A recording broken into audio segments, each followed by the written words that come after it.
जैसे SSC, NTPC, MTS, ये सब पूछे गए प्रश्न हैं। तो उन्हीं को हम एक संकलन करके आपके सामने वीडियो लाए हैं।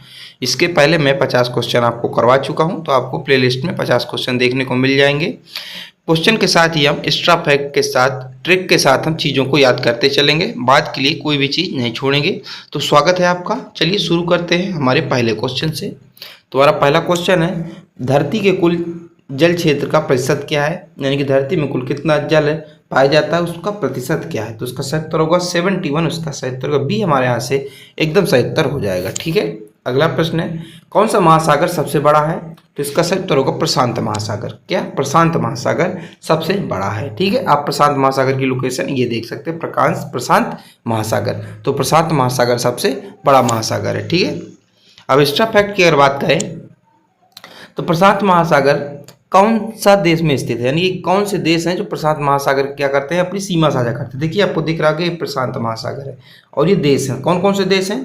तो सबसे पहले होगा ऑस्ट्रेलिया, न्यूजीलैंड, पपुआ गिनी और माइक्रोनेशिया के संघीय राज्य फिजी, किरावती, मार्शल द्वीप और नागरू पलामू और ये साउमा, यानी कितने देश हैं जो ये क्या करते हैं, प्रशांत महासागर के साथ अपनी सीमा साझा करते हैं, यानी कि टच होते हैं। ठीक है, अगला है, पृथ्वी पर 5 महासागर हैं। आपको पता होगा पृथ्वी कितने महासागर है, 5 महासागर। कौन कौन से, प्रशांत महासागर, अंटार्कटिक महासागर और हिंद महासागर, आर्कटिक महासागर और दक्षिणी महासागर या आर्कटिक महासागर। और हिंद महासागर में हमारे भारत की लोकेशन, ये देखिए हिंद महासागर, और ये हमारे भारत की इधर लोकेशन है। ठीक है, ये देखिए आप देख सकते होंगे, ये हमारी इधर भारत की लोकेशन है, भारत आपको दिख रहा होगा, और हिंद महासागर।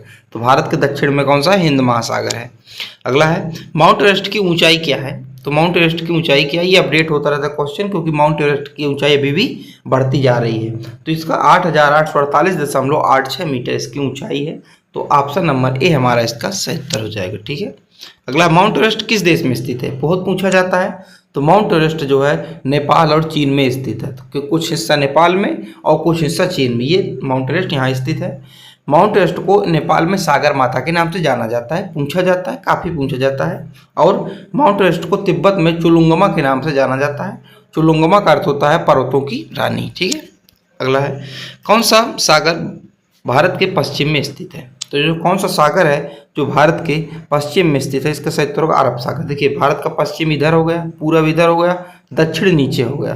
तो भारत के पश्चिम में अरब सागर है, पूर्व में बंगाल की खाड़ी है, और सबसे नीचे क्या है, सबसे नीचे है हिंद महासागर। अगला है, भारत के चारों तरफ समुद्र और सागर कौन कौन से। देखिए पश्चिम में कौन सा है, अरब सागर, मैंने आपको बता दिए, इधर पश्चिम में अरब सागर है। पूर्व में बंगाल की खाड़ी, इधर पूर्व बंगाल की खाड़ी कहा जाता है। और दक्षिण में हिंद महासागर, नीचे साइड हिंद महासागर है। और उत्तर में हिमालय पर्वत, तो ऊपर क्या, हिमालय पर्वत है। ठीक है, तो प्रायद्वीप भारत इसलिए कहा जाता है क्योंकि भारत जो है 3 ओर से पानी से घिरा है। ठीक है, अगला है, भूगर्भीय संरचना में सबसे महत्वपूर्ण तत्व क्या है। तो भूगर्भीय संरचना में जो सबसे महत्वपूर्ण तत्व है वो है ऑक्सीजन। क्या है, ऑक्सीजन, भी हमारा इसका सही उत्तर हो जाएगा। ठीक है, अगला है, निम्न में से कोयला का सबसे शुद्धतम रूप क्या है। तो कोयला का जो सबसे शुद्धतम रूप है एंथ्रेसाइट होता है। क्या होता है, एंथ्रेसाइट। देखिए आप वैसे याद कर लीजिए, ए सबसे पहले आता है एंथ्रेसाइट, बिटुमिनस बी इसके बाद आता है। ठीक है, फिर आता है एल, फिर होता है ये, तो सबसे अच्छा होता है एंथ्रेसाइट, इसके बाद बिटुमिनस। ठीक है, अगला है, पोंग बांध किस नदी पर स्थित है। तो पोंग बांध जो है ब्यास नदी पर स्थित है। किस पे, ब्यास नदी पर स्थित है। और ये कहाँ स्थित है, तो पोंग व ब्यास नदी में हिमाचल प्रदेश में स्थित है। किधर, हिमाचल प्रदेश के तलवारा जिले में स्थित है, और इसे ब्यास बांध के नाम से भी जाना जाता है। अगला है, अलकनंदा और भागीरथी नदी के संगम को क्या कहा जाता है। तो अलकनंदा और भागीरथी के संगम को देवप्रयाग कहा जाता है। क्या कहा जाता है दोस्तों, देवप्रयाग कहा जाता है। आपको पता होगा पंचप्रयाग हैं, उन्हीं पंचप्रयागों के बारे में हम चर्चा कर रहे हैं। चलिए देखते हैं।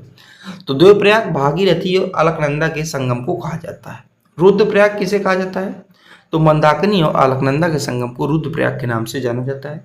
कर्णप्रयाग, तो पिंडार और अलकनंदा नदी के संगम को कर्णप्रयाग के नाम से जाना जाता है। विष्णुप्रयाग, तो धौली गंगा और अलकनंदा के संगम को जो है किसके नाम से जाना जाता है, तो विष्णुप्रयाग के नाम से जाना जाता है। अगला है, भारत का दूरस्थ दक्षिणी बिंदु कौन सा है। तो आपसे दूरस्थ दक्षिणी बिंदु पूछ रहा है। ठीक है, यहाँ पे 2 चीजें होती हैं। ठीक है, मैं अभी आपको बताता हूँ।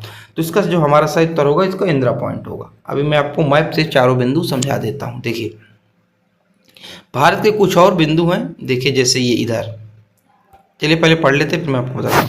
भारत का सबसे उत्तरी बिंदु इंदिरा कॉल है जो जम्मू कश्मीर में। कौन सा उत्तरी बिंदु? इंदिरा कॉल है जो कि जम्मू कश्मीर में, ये इधर उसी है उत्तरी बिंदु, ये जो कहाँ है? जम्मू कश्मीर में है।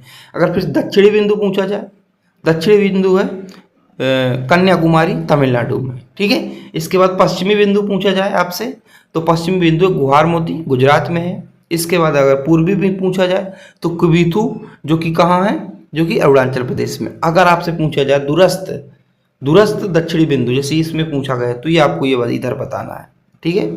इंदिरा पॉइंट आपको समझ में आ गया? ऐसे अगर मिलाया जाए ऐसे, ठीक है, यही चीज़ जो है इधर लिखी है, ठीक है।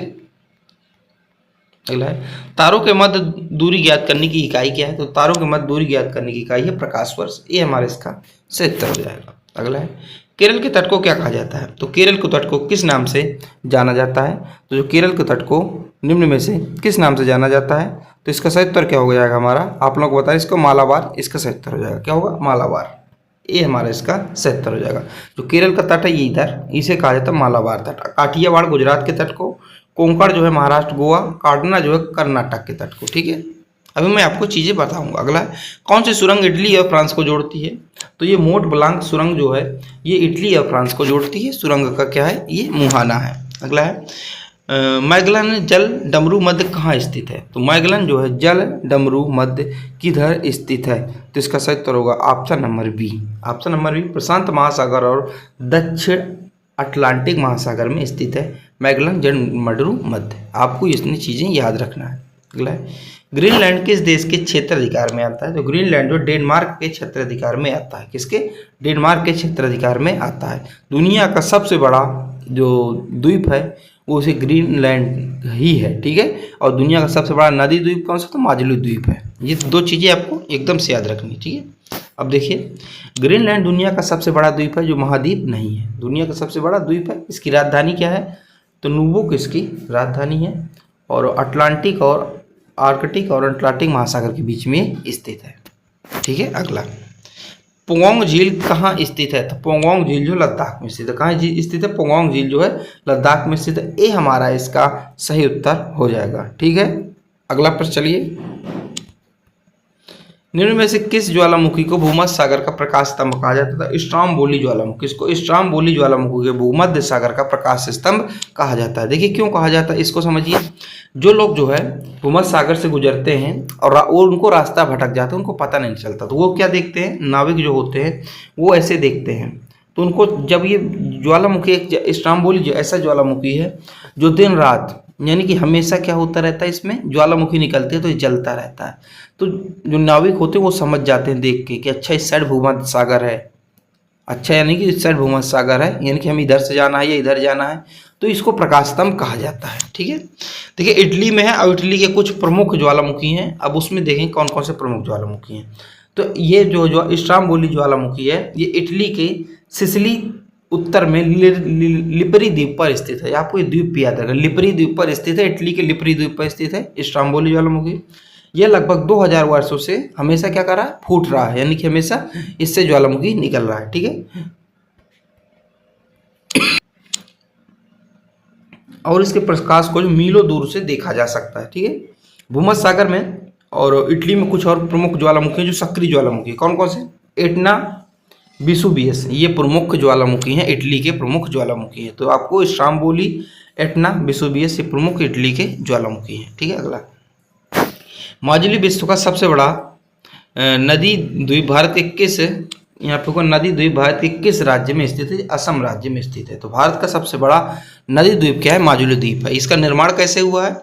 तो ब्रह्मपुत्र नदी और उसकी सहायक नदियों के कारण इसका निर्माण हुआ है, ठीक है। माजुली द्वीप का, माजुली द्वीप असम में एक जिला भी है, वो ऐसा जिला है भारत के अंदर जो सबसे पहले जिला बनने वाला द्वीप है, ठीक है। माजुली द्वीप 2016 में बनाया गया था और असम की सांस्कृतिक राजधानी भी क्या है? माजुली है।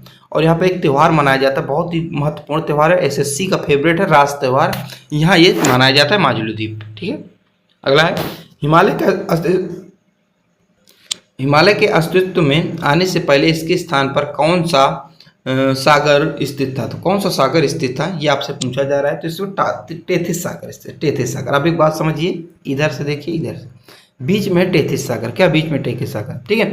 ये ऑस्ट्रेलियन प्लेट और ये क्या थी, यूरोसियन प्लेट, ठीक है। ये दोनों आपस में क्या करती है, टकराती हैं ऐसे ऐसे। तो बीच में टेथिस सागर था, ये भाग क्या ऊपर उठता है। अभी भी ये प्लेटें क्या हो, आप एक दूसरे के पास आ रही हैं और अभी भी ये जो क्या है, हिमालय पर्वत ऊपर की ओर उठ रहा है, ठीक है। अगला है, पन्ना राष्ट्रीय उद्यान किस राज्य में स्थित है। तो पन्ना राष्ट्रीय उद्यान मध्य प्रदेश में स्थित है। सर्वाधिक टाइगर भी मध्य प्रदेश में पाए जाते हैं। अगला है, भारतीय मानक समय रेखा भारत के से नहीं गुजरती। तो किस राज्य से नहीं गुजरती थी, पंजाब से नहीं गुजरती, बाकी गुजरती है। अब देखिए ये भारतीय मानक समय रेखा, ठीक है, कहाँ से नहीं गुजरती, पंजाब से, क्योंकि पंजाब देखिए, पंजाब की लोकेशन इधर है और बाकी ये उधर से गुजरती। किस किन राज्यों से गुजरती है मैं भी अभी आपको बताऊंगा, ठीक है। तो भारतीय मानक समय रेखा भारत के इन 5 राज्यों से गुजरती। कौन कौन से 5 राज्य हैं, उत्तर प्रदेश, मध्य प्रदेश, छत्तीसगढ़, उड़ीसा और आंध्र प्रदेश। तो 5 राज्यों से जो भारत की समय रेखा गुजरती है। कितने डिग्री है ये पूछा जाए तो 82.5, क्या 82.5 पूर्वी देशांतर ऐसे गुजरती है। कहाँ से गुजरती है, तो उत्तर प्रदेश के पास मिर्जापुर के पास से गुजरती है, ठीक है। और कितना भारतीय मानक समय ग्रीनविच मानक समय से कितना घंटे आगे है, तो 5.5 घंटे, ठीक है। अगला है, क्षेत्रफल की दृष्टि से विश्व में भारत का कौन सा स्थान है। तो क्षेत्रफल की दृष्टि से विश्व में भारत का 7वां स्थान है। कौन सा 7वां स्थान है, और भारत से कौन कौन से बड़े 3 और 6 देश हैं देखिए। तो एक ट्रिक है, रुक चीन अब आ भारत। तो रूस से हो गया रूस, का से हो गया कनाडा, चा से हो गया चीन, आ से अमेरिका, ब्राजील, ऑस्ट्रेलिया, भारत। तो भारत का स्थान 7वां है और भारत के से बड़े 6 स्थान जो 6 देश हैं तो ये हैं जो मैंने आपको बता दिया, ठीक है, क्षेत्रफल की दृष्टि से। अगला है, व्हीलर द्वीप का नया नाम क्या हो गया। तो व्हीलर द्वीप का नया नाम हो गया अब्दुल कलाम द्वीप। ये हमारा इसका सही उत्तर हो जाएगा, ठीक है। अगला है, सिंधु नदी का उद्गम स्थल क्या है। तो सिंधु नदी का उद्गम स्थल है कैलाश पर्वत। अब आपको कैलाश पर्वत दिए तो आपको कैलाश पर्वत ही बताना है, नहीं तो देखिए जैसे हमारी भारत का क्या मैप है, चलिए मैं बताता हूँ। ये भारत का क्या है, हमारा मैप है ऐसे ऐसे, ठीक है। तो यहाँ तिब्बत वाले भाग पे क्या है, मानसरोवर झील है, उसी में ग्लेशियर है। तो वहीं से सिंधु नदी क्या है निकलती है, तिब्बत से बहते हुए भारत में लद्दाख से प्रवेश करती है और यहीं से एक नदी और निकलती है जिसे ब्रह्मपुत्र नदी कहा जाता है और जस्ट इसके नीचे सतलुज नदी भी निकलती है, ठीक है। अगला, खैबर दर्रा कहाँ स्थित है। तो इसका सही उत्तर क्या होगा, खैबर दर्रा ये पाकिस्तान में स्थित है। कहाँ स्थित है, पाकिस्तान में स्थित है। ये हमारा इसका सही उत्तर हो जाएगा। अगला है, बिग बैंग का सिद्धांत किसके उद्भव की व्याख्या करता है। तो ब्रह्मांड की, यानी कि ब्रह्मांड का निर्माण कैसे हुआ, इसकी उत्पत्ति का कारण क्या था, ये आदि सब चीज़ों की जो व्याख्या है ये इसमें बिग बैंग के सिद्धांत में मिलता। अगला है, सुंदरवन टाइगर रिजर्व किस देश में, ये किस राज्य में स्थित है। ये पश्चिम बंगाल में स्थित है, भारत देश के पश्चिम बंगाल में। अगला है, सर्करीक कहाँ स्थित है। तो सर्करीक है गुजरात के पास भारत पाक सीमा पर स्थित है सर्करीक। सर्करीक भी क्या है, भारत का सबसे पश्चिमी पॉइंट है, यानी कि पश्चिमी, ठीक है। अगला है, अब यहाँ पे आप देख सकते हैं सर्करीक। अगला है, भारत के किस राज्य में मैकाल पर्वत माला स्थित है। तो भारत के किस राज्य में मैकाल पर्वतमाला स्थित है। इसका सही उत्तर हो जाएगा ऑप्शन नंबर छत्तीसगढ़। कहाँ, छत्तीसगढ़ में स्थित है, बी हमारा इसका सही उत्तर हो जाएगा, ठीक है, छत्तीसगढ़ में स्थित है। अब आप इस थोड़ा सा चित्र को देखिए, मैं चित्र को आपको समझाने की कोशिश करूंगा कि मैकाल पर्वत असर दल है क्या, इसे क्यों कहा जाता है, ये सब सारी चीज़ें मैं थोड़ा सा आपको समझाने की कोशिश करूंगा। देखिए सबसे पहले आप समझिए, ये मध्य प्रदेश का मैप है, ठीक है। आउटलाइनिंग जो आपको ये ब्लैक ब्लैक दिख रही है ऐसे ये मध्य प्रदेश का मैप है, ठीक है। मध्य प्रदेश के मैप में सबसे ऊपर समझिए एक है पर्वत है जिसे कहता है विंध्याचल पर्वत। क्या है, विंध्याचल पर्वत। विंध्याचल पर्वत धीरे धीरे जो आगे चल के 2 भागों में विभाजित हो जाता है। एक को कहा जाता है कैमूर की श्रेणी, एक को कहा जाता है भंटेर की श्रेणी, ठीक है। उसके बाद इसके फिर नीचे विंध्याचल पर्वत के नीचे एक और पर्वतमाला श्रृंखला जिसे सतपुड़ा कहा जाता है और सतपुड़ा और विंध्याचल के बीच में एक नदी बहती है जिसे कहा जाता है नर्मदा नदी। बहुत इंपॉर्टेंट है, पूछी जाती है किन 2 पर्वत श्रेणियों के बीच में नर्मदा नदी बहती है। तो विंध्याचल और सतपुड़ा पर्वत श्रेणी के बीच में नर्मदा नदी बहती है, ठीक है। यहीं से जब ये सतपुड़ा की बात करें तो सतपुड़ा 3 भागों में विभाजित होती है, जिसका यानी कि लंबाई है, जैसे आपको बात करें तो ऐसे ऐसे है, इस 3 भागों में 1 2 3 ऐसे ऐसे। तो ये पूरा क्या है, आपको सतपुड़ा दिख रहा है। अब सतपुड़ा को 3 भागों में जाना जाता है। जो सबसे आगे वाला पार्ट है इसे राजपीपला श्रेणी के नाम से जाना जाता है, मध्य वाला भाग महादेव श्रेणी के नाम से, और सबसे लास्ट वाला पार्ट यानी कि सबसे पूर्वी भाग इसको मैकाल श्रेणी के नाम से जाना जाता है।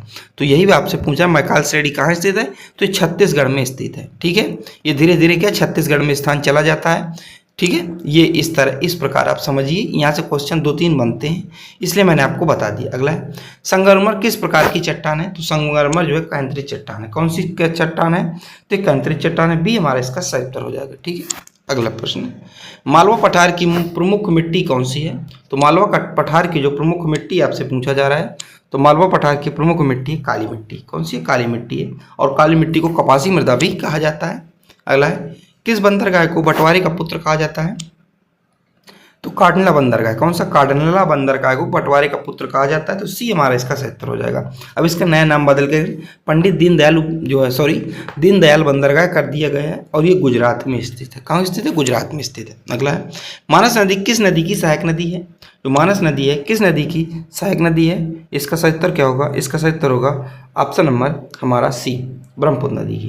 तो मानस नदी जो ब्रह्मपुत्र नदी की सहायक नदी है। अगला डेथ वैली यानी मौत की घाटी में से किस मरुस्थल को कहा जाता है, तो मोजबे मरुस्थल को कहा जाता है मौत की घाटी, ये हमारे इसका सही उत्तर हो जाएगा। अगला इंदिरा गांधी नहर का उद्गम स्थल क्या है, तो इंदिरा गांधी नहर का उद्गम स्थल है हरिके बैराज। कहाँ, हरिके बैराज है, ये हमारा इसका सही उत्तर होगा। अब इसके बाद थोड़ा सा डिटेल से पढ़ते हैं।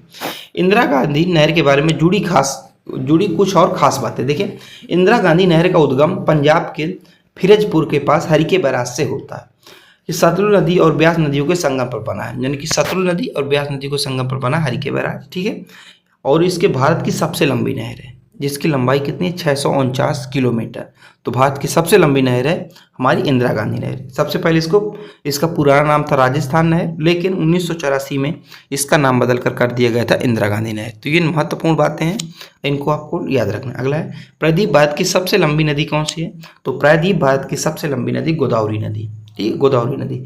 प्रायद्वीप भारत मतलब वह हिस्सा प्रायद्वीप कहलाता है जो जल से चारों तरफ तीनों ओर से घिरा हो, तो ये इसको कहा जाता है प्रायद्वीप भारत। इतने हिस्से को प्रायद्वीप भारत के नाम से जाना जाता है। यहाँ की सबसे लंबी नदी है गोदावरी नदी, और ऑल टोटल भारत की सबसे लंबी नदी है गंगा नदी है। ठीक है, अगला है कर्नाटक राज्य में स्थित जोग जलप्रपात किस नदी पर है, तो जोग जलप्रपात जो है शरावती नदी पर है। कहाँ, किस नदी पर है, शरावती नदी पर है।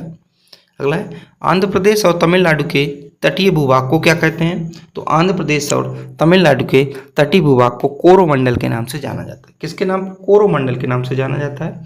ये हमारे इसका सही उत्तर हो जाएगा। अगला है कर्क रेखा निम्न में से किस राज्य से गुजरती है, तो कर्क रेखा निम्न में से किस राज्य से गुजरती है।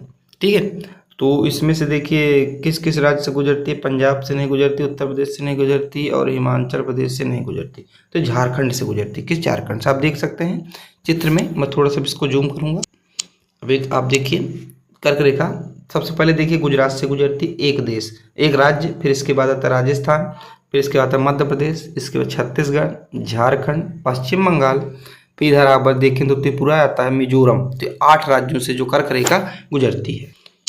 तो ही बात आपको बताई जा रही है, कर्क रेखा भारत के 8 राज्यों से में से गुजरती हैं, गुजरात, राजस्थान, मध्य प्रदेश, छत्तीसगढ़, झारखंड, पश्चिम बंगाल, त्रिपुरा और मिजोरम। ठीक है, कर्क रेखा पृथ्वी के अक्षांश का सबसे उत्तरी वृत्त है। यह उत्तरी गोलार्ध के भूमध्य रेखा के समांतर 23.30 पर स्थित है, 23 डिग्री 30 अंश पर स्थित है। ठीक है, आप इसको ऐसे याद रखें, 23 ठीक है, 23 डिग्री पर स्थित भूमध्य रेखा के समांतर पर।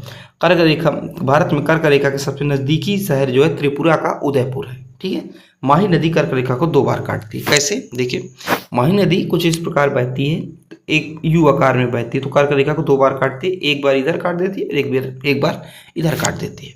अगला है क्षेत्रफल की दृष्टि से भारत का सबसे बड़ा राज्य कौन सा है, तो क्षेत्रफल की दृष्टि से भारत का सबसे बड़ा राज्य है राजस्थान। कौन सा, राजस्थान। अब आप एक ट्रिक का याद कर लीजिए, राम महान, ऐसे एक ट्रिक याद कर लीजिए। ठीक है, राज्यों का राजस्थान, मध्य प्रदेश, महाराष्ट्र, फिर आता है उत्तर प्रदेश, चौथे पर 5वें पर आता है गुजरात। तो ये 5 बड़े राज्य हैं क्षेत्रफल की दृष्टि से। ठीक है, कौन सी पर्वत श्रेणी भारत की सबसे पुरानी है, तो ये अरावली पर्वत श्रेणी भारत की सबसे पुरानी पर्वत श्रेणी है। अगला है कौन सा दर्रा सतलुज नदी घाटी में स्थित है, तो निम्न में से कौन सा दर्रा जो सतलुज नदी घाटी में स्थित, सिपकिला दर्रा सतलुज नदी घाटी में स्थित है, और इसको जो है हिमाचल प्रदेश में स्थित। अगला है भारतीय मरुस्थल में बहने वाली सबसे महत्वपूर्ण नदी कौन सी है, तो भारतीय मरुस्थल में बहने वाली सबसे महत्वपूर्ण नदी आपसे पूछी जा रही है, इसका सही उत्तर क्या होगा? तो लूनी नदी इसका सही उत्तर होगा। लूनी नदी को जो मरुस्थल की गंगा भी कहा जाता है, ठीक है। तो लूनी नदी को मरुस्थल की गंगा कहा जाता है। साथ ही ये में क्या हो जाती है, दलदल में जो है रुक जाती है, वहीं से बहना बंद हो जाती है। और इस प्रकार मैंने आपको ये क्वेश्चन करवा दिए। फर्स्ट पार्ट हमारा आपको इसको वीडियो के डिस्क्रिप्शन में मिल जाएगा। साथ ही में जियोग्राफी की जो प्लेलिस्ट चालू करा है, जिसमें हमने पूरा उत्तर का पूरा पढ़ा दिया है और उत्तर भारत का पूरा मैदान पढ़ा दिया है। इसके बाद हम प्रायद्वीप भारत के बारे में पढ़ रहे हैं। तो आप अगर पढ़ना हो और मैं आपको सारी चीज़ें डिटेल से बताऊँगा, तो आप हमारे साथ जुड़ सकते हैं। जय हिंद, जय भारत।